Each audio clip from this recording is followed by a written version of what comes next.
इसके अलावा बस मैं एक बात और कहूंगा, ये भी सवाल पूछिएगा, जनता जानना चाहती है। आपने सुना सीबीआई ईडी इनके समय में पिंजरे का तोता थी, ये सुप्रीम कोर्ट कहता था, आज बाज बन गया है, भ्रष्टाचारियों को काट रहा है। तो ये कहते दुरुपयोग हो रहा है। लेकिन मनीष सिसोदिया जो कि कट्टर बेईमान है और जेल के अंदर है, बेल नहीं हो रही, उनकी जब अरेस्ट हुई तो कांग्रेस ने कहा यह सही अरेस्ट है। आप मुझे बताइए, अगर गांधी परिवार के खिलाफ कार्रवाई हो जो कि भ्रष्टाचारी नंबर 1 है तो वो गलत हो रहा है, लेकिन अगर मनीष सिसोदिया के खिलाफ हो तो वो अच्छा हो रहा है। ये कैसा देखिए, यही तो बिल्कुल यही सवाल पूछिए। देखिए, यही तो चमत्कार है भाजपा के वॉशिंग पाउडर का।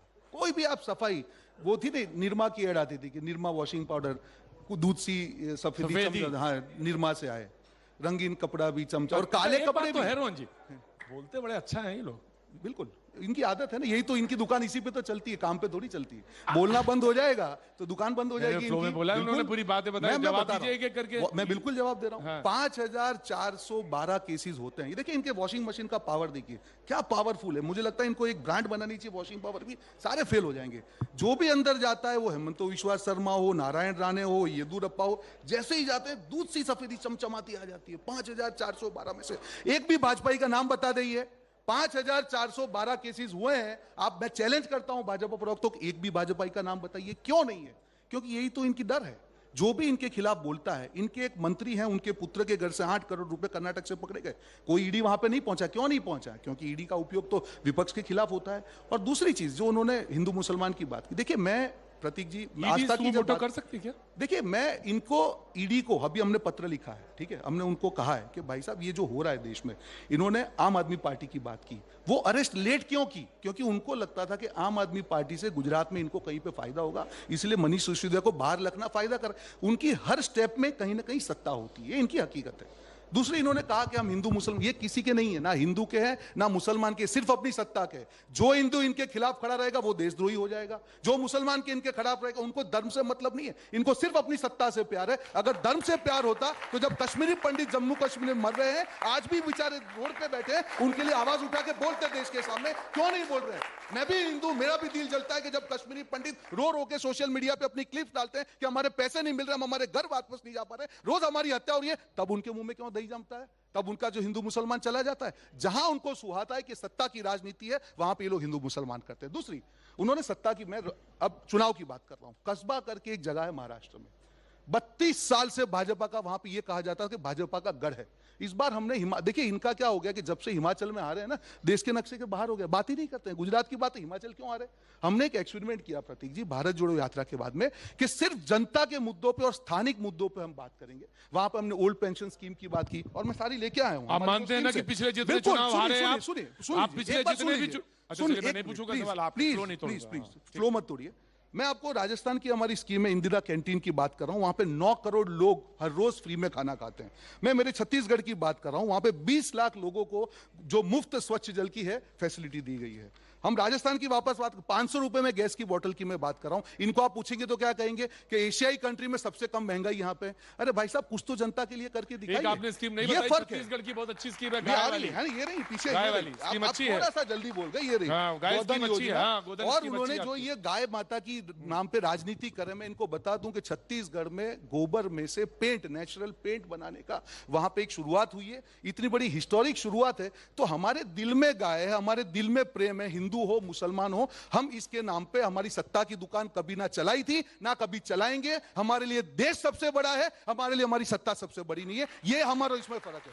बात आई 2024 की, अगर आखिरी बात प्रतीक जी, आखिरी बात, अगर ये हमारा चैलेंज है एज अ कांग्रेस पार्टी कि अगर हम मुद्दों पे, जनता के मुद्दों पे रख पाए, और इनकी जो फर्जी राष्ट्रवाद है, ये क्यों? मैं बता रहा हूं, उनकी अपनी आइडियोलॉजी, नहीं ये क्या आइडियोलॉजी, ये मैं बता रहा हूं, अगर ये क्यों मैं बता रहा हूं ना, किरण पटेल जैसा व्यक्ति ठग, अगर 5 महीने तक आपके समय में कोई नहीं था क्या ठग? जेड प्लस सिक्योरिटी, कोई ऐसे केसेस नहीं थे बात क्या? छोटी नहीं थी, मैं चैलेंज आप किसी की आइडियोलॉजी नहीं, उनकी पार्टी की अपनी आइडियोलॉजी है, उस पे आप फर्जी शब्द क्यों जोड़ते हैं? मैं बता रहा हूं क्यों जोड़ रहा हूं। जेड प्लस सिक्योरिटी अगर किसी को दी जाती है, जहां देश में सिर्फ 44 लोगों को है, वो आदमी without any kind of post 5 महीने तक अगर जम्मू कश्मीर की ऐसी जगहों पे जा सकता है जहां पे हम भी नहीं जा सकते, तो क्या ये क्या है? और आज तक उसके ऊपर एफआईआर राष्ट्रद्रोह की नहीं हुई है। राहुल गांधी के ऊपर राष्ट्रध्वज लगाने पीछे दौड़ेंगे कि इन्होंने देश के खिलाफ बोला। देश के बाहर जो बोला वो देश के खिलाफ बोला। देश के अंदर जम्मू कश्मीर में एक ठग 5 महीने तक जनता के पैसों का उपयोग करके Z+ सिक्योरिटी का आज तक वहां पर राष्ट्रध्वज नहीं लगा है। उसका जवाब दीजिए आप। बिल्कुल जवाब दीजिए कि आप किरण पटेल से शाम कुछ के तो बाद बोलिए। बजट सेशन शुरू होता है उससे पहले ही राहुल गांधी के पास पुलिस पहुंच जाती है। वहां नहीं जाती जम्मू मैं कश्मीर। उत्तर दे देता हूं। देखिए क्या है, फिर से कहूंगा, पढ़ाई लिखाई करना अच्छी अच्छा बात किरण है। पटेल बोल दीजिए, मैं तो नहीं पढ़ा हुआ हूँ। प्रतीक भाई, एक मतलब घबराए हैं तो नहीं, मैं फिर तो बताइए, नहीं। किसी किरण और को पटेल। बुलाइए। अरे मैं क्यों बोला, मैं तो बैठा हूँ। तो जनता देख रही है, अच्छा, 5 किरण मिनट पटेल के बोलने बारे के में बाद भी कुछ तो घबरा बोलिए। जाते 10 जैसे सेकंड में। और मैंने प्रतीक आपको भाई जवाब आप दिया। हैं यहाँ पे हंस रहे नहीं, हैं। किरण पटेल से जवाब दीजिए। अरे हंस रहे क्यों? अरे! अब देखिए आपके ऊपर आक्षेप हो गया, अब मैं क्या करूं? नहीं, ये जो मैंने तो हंसने नहीं किया वाला आपने। है ना, भाई अच्छा नहीं लगा। देखिए आपके ऊपर आक्षेप करते चलिए हैं, मैंने तो मैं नहीं आधा मिनट और दे देता हूं। इसीलिए तो प्रेस तंज क्लब कर- 150 पे मैं चला बता गया। देता हूं, तंज करना आपके है, अभी पढ़ा था मैंने कि तंज करना है मुझ पर, अजी कीजिए। सुनिए, कर रहे हैं सभी, आप भी आप कीजिए भी कर लीजिए। ना प्लीज। आपको देश द्रोही ना बना दे। लेटिंग 2 minute 47 seconds please complete. Thank you. देखिए सबसे पहले अगर आप कानून पढ़ें और इंडियन पीनल कोड और CRPC पढ़ी होती है, अगर कोई संज्ञेय अपराध हो, और इसका जो राहुल गांधी में वक्तव्य है, राहुल गांधी का वक्तव्य क्या है कि मेरे पास एक बच्ची आई, उसने कहा मेरे साथ बलात्कार हुआ है, शोषण हुआ है।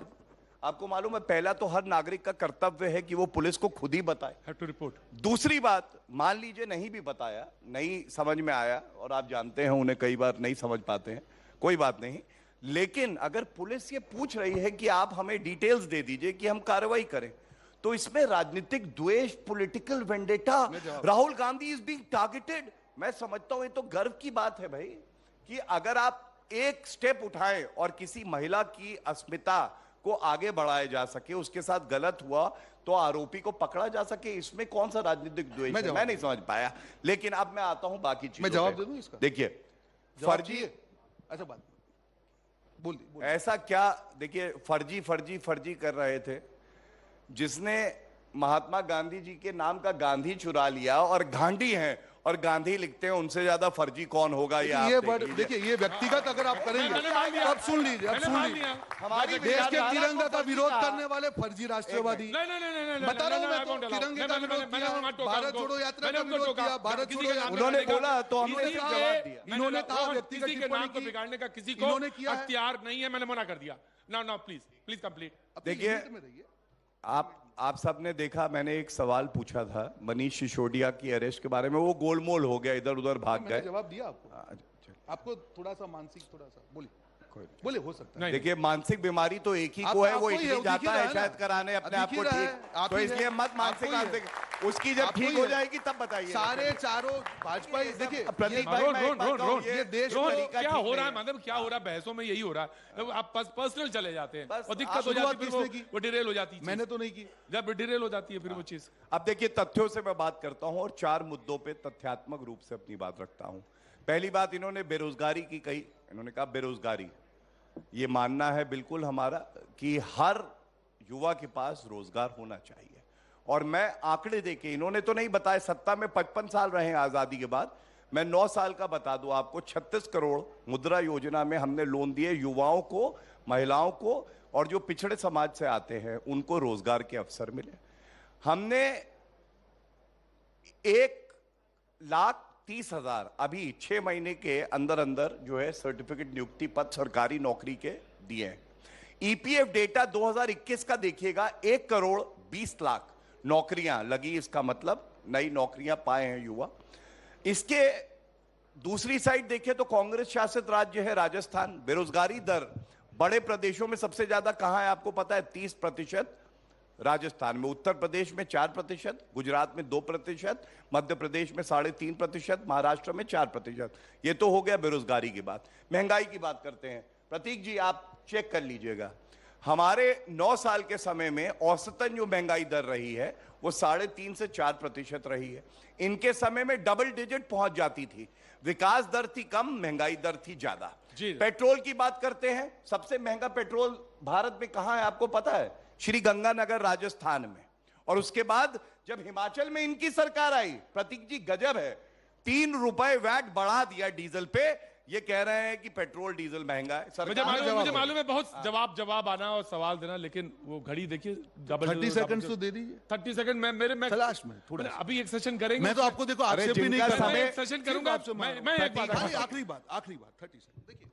अभी इन्होंने रोजगारी, महंगाई सारी बात की, मेरे पास सारे आंकड़े हैं। आज भी पेट्रोल सिर्फ $40 पे है और पर लीटर जनता से 45 रुपए इनकी सरकार लूट रही है। सुन लीजिए लेकिन राहुल गांधी जी की बात अब बीच में मत बोलिए ना।